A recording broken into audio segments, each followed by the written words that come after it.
I'm talking country girls and city women, it's your say. Gather listeners, she's gonna shout it, gonna sing it, do it her own way. Walking together on the road, your mama swung her hammer yesterday. Watch my pretty mouth. On our panel tonight, we decided to collect some women who are dancing on the ceiling. And they're amazing and inspirational guests.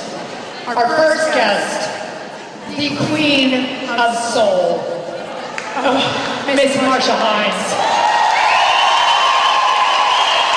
With a career spanning 4 decades, she's an inspiration to women everywhere. Constantly reinventing herself and setting industry benchmarks. Standing up for women's rights on Australian Idol, advocating ceaselessly for diabetes, and being inducted into the ARIA Hall of Fame in 2007. Correct? It was. Her brand new album, Amazing, it's about to be released. We'll get back to that in just 1 minute. Let's get everybody else up here. Nat Cook, ladies and gentlemen, 5-time Olympian, inspirational speaker, OAM. She is an Olympic gold and bronze medalist, now a successful businesswoman and professional beach volleyball player. She's competed in 5 Olympic Games and continues to be an outspoken advocate of women's representation in sport. We have Merryn. Merryn is the editor-in-chief of Curve, America's best-selling lesbian magazine. She was previously editor-in-chief of Model, our very own homegrown magazine, and founder and editor of international queer women's lifestyle magazine, Bound. She has been described as a powerhouse in lesbian publishing. Merryn. And the wonderful, incomparable Lisa McGuigan, the ultimate wine companion, 4th generation established Hunter Valley winemaker. She is the founder of the successful Tempest 2 label, consolidating a lifetime of wine. She's launched her own independently owned wine label, aptly named Lisa McGuigan Wines. Please put your hands together for our guests. Hi, girls. Hey. How are we all? Good. Nice to be here. Excellent. Quite good. Good. Quite good over here. Quite good. Everybody's got their microphone voices on. Marcia, I've got to start with you. You've got a new album coming out. When is it coming out? 4/4/04. Oh. Is that a number thing? I have no idea. When the record company showed me, I went, "Ooh, looks good." I like that. It's good. 4 is a good number. It's actually my lucky number. Is it? It's all good. So yeah, I might play some of them. Cool. Thank you so much for being here. My pleasure. So much. Guys, I think we're gonna start. I guess, Lisa, how are the wines tonight? We need it. How are the wines? What? Does anyone mind if I swear? No, I'm joking. The Town Hall have an amazing wine list, and I think the wine service has been great tonight. But the best thing about the Town Hall is, Sydney Town Hall, that we were allowed to sneak a few bottles in, Kate. Were we? Yes. Is anyone thirsty? I think that's a yes, Lisa. I can't hear you. A little louder. A bit more over to the right. Come on. Is anyone thirsty?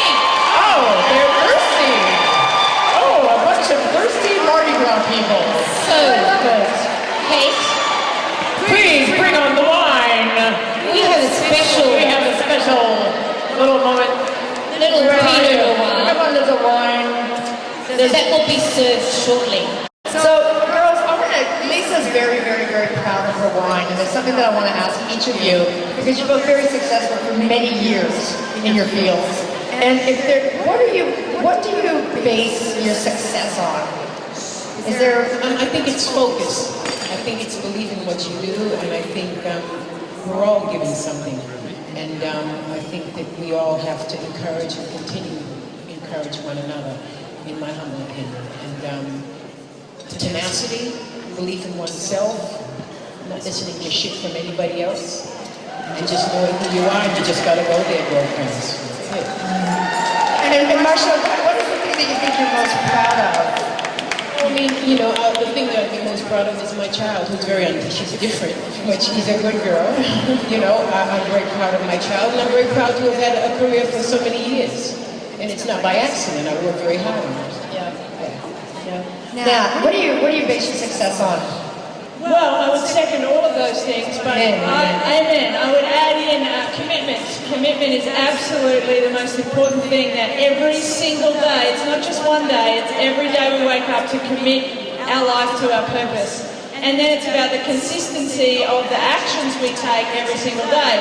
It's like when we want to be fit and healthy or lose weight, we don't just wake up one day and say, well, I'm going to be fit and healthy for one day.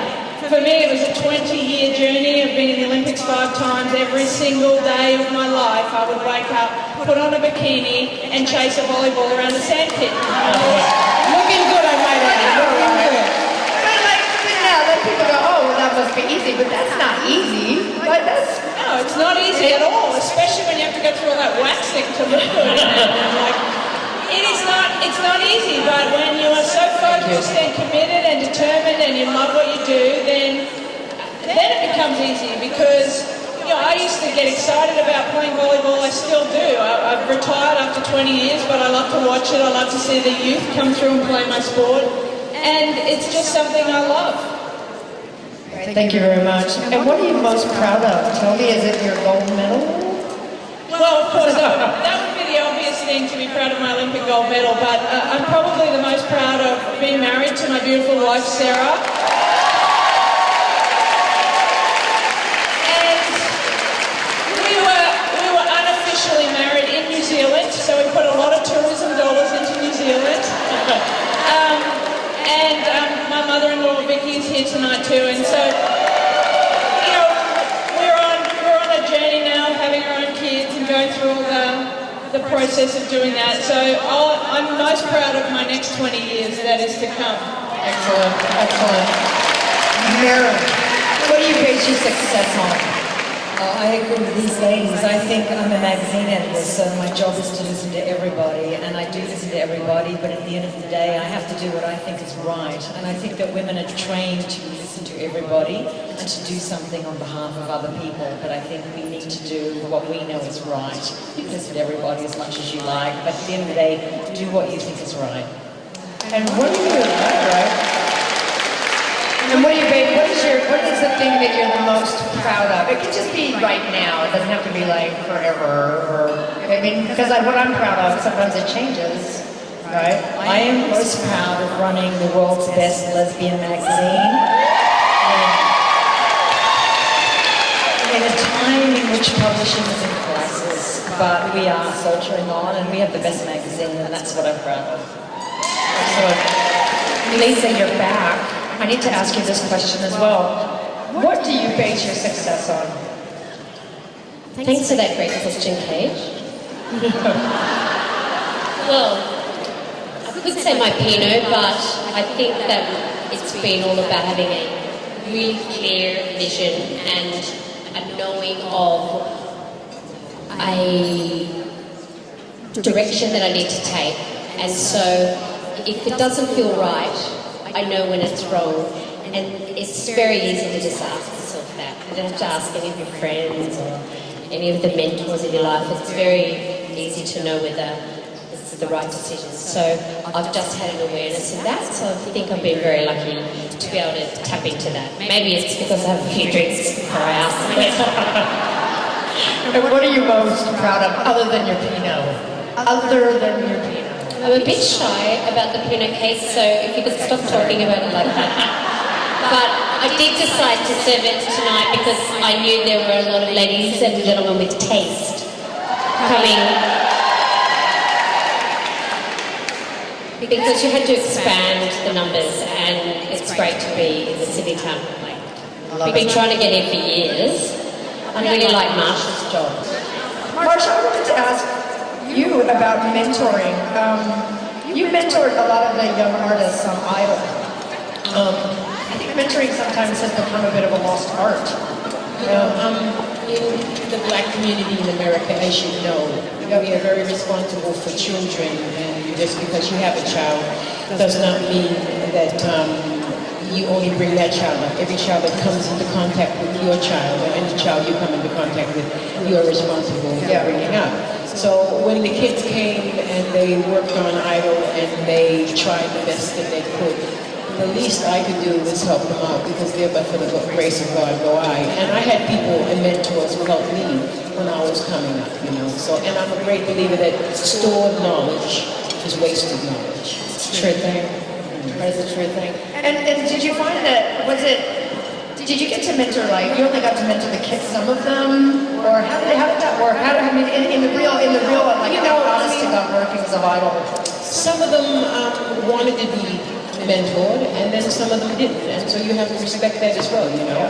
I mean, when you're a teenager, you know everything anyway, don't you? Yeah, Absolutely, everything. And so, so I'm still very close to some of the kids, and that's a really nice thing, but we're so in their lives, you have to respect the space that they do earn, you know, and just hope that if they need some help, they come to you. But I was very much on the side of the performer, as you can see, you know, because I am Absolutely. And Nat, you do a lot of motivational speaking. Do you do any mentoring? Yeah, for some of the elite athletes trying to get onto the world circuit for volleyball and then trying to go to the Olympic Games, they obviously come to me to help with sponsorship. You know, I did a lot of fundraising over my 20 years. To go to the Olympic Games in London cost me $250,000, of which cost me, of which the government contributed 8. So, you know, a lot of the young kids that want to do what I did, they come to me and ask how they can raise money. So I do a lot of mentoring around that space. From a volleyball space, I tend to want to work more with bigger numbers than just 2 volleyball athletes. So I'm now putting beach volleyball into the surf lifesaving clubs, into the nippers programs, and very excited to watch 60,000 kids learn how to play beach volleyball. So that's what I tend to do now. And do you think that there's a foreseeable future that kind of situation with professional athletes? I mean, we know the obvious question is, we know that guys get paid a lot more for what they do, and we know that that's not like news. But do you foresee, for you as a professional athlete going to 5 Olympic Games, do you foresee that there is a future where that may stop, where athletes may be able to actually ply their trade without having that financial burden upon themselves? Well, I'm very proud to say that beach volleyball, and probably for the obvious reasons, that men and women got equal prize money. Yeah. So, yeah, we were very proud of that. Equal prize money. And, you know, we're seeing it in the tennis now. The tennis is leveling out for men and women, which is exciting. You know, it's going to be a long time before athletes in the second tier sports, apart from your tennis and golf and the footballs, and our second tier sports, it's going to be a long time before we see real professionals making the money that some of the other sports do. Now, you've seen it in the press, and we've seen our men, our Ian Thorpes, our Grant Hackett struggle in the last few months. And there's not a lot of support, there's not a lot of network. You know, they rise to the top very quickly. We see it in your industry as well. And then, you know, everyone just kind of leaves them when they're not performing. And it's a big struggle. So the number one thing and in our community, you know, the gay, lesbian, transgender community, it is about surrounding yourself with people that are going to support you. Through the thick, through the thin, when it goes right, when it goes wrong. And you have to find a team that are going to support you at every turn. Yeah, that's so important. And that's hard to do, isn't it? It's hard. It's hard to do, but what we're basically saying is you got to find like-minded people. You know, because you need to stick with them. You got to stick with those, because there are really professional victims out there who stick to you, and you just got to sort of wipe them away. True? Yeah, absolutely. Every time one wants to stick, just go and have a shower, wash it off. You really have to. If they're not supporting you mentally, physically, and emotionally, you have to get rid of them, even if they're family. Right? It's tough. But you have to find a space where you're going to be surrounded by people that are going to high-five you at every turn. Boom. Merryn, you give the voice to a lesbian the lesbian community, now worldwide, right? And that can be very like isolating. The lesbians, we live sometimes on the fringe of society. Sometimes our history is just getting destroyed and lost. How seriously you got a lot of work to do. That's tough work, right? Thank you for reminding me. I know. But some people would think, oh, you're just running a magazine, it's like, but the role that you play is a very serious role. You're supporting the stories of lesbian women in the United States and Australia, and that's really important history. Yeah, and to bring it back to mentoring, I am part of community publishing, and we're happily in an age where we have citizen journalism, which is to say that everybody in this room has a story, and anybody in this room could come to me with a breaking story, and I would take it perfectly seriously. And that did not exist 5 or 10 years ago. So everybody actually has a voice now, and they might not have had that voice before. So to bring it back to the theme of mentorship, my job as an editor in a magazine is to be on the lookout for new voices and to nurture new voices and to give everybody a voice if I can. And that's what I try and do. How has it been making the switch from working in Sydney to going to New York? Well, again, I'm lucky. Sydney is one of the greatest cities in the world, without a doubt, and I'm lucky this is my hometown, as we say in the States, it's my hometown. But it is a great city, but New York City is also one of the great cities in the world, and it has a lot in common with Sydney. So I find the transition was an easy one to make for me, but I love coming home, and thank you for the opportunity to come home. I'm absolutely loving it, and Marcia. Oh my God, my hero. I can't believe I'm on this stage. I love you, Marcia. Marcia. But no, it's wonderful. But we are in also a very happy time, I think, because it's a global life we're living. We're all joined. It doesn't matter where you come from in the world and what city you come from. We're actually more connected than we think we are.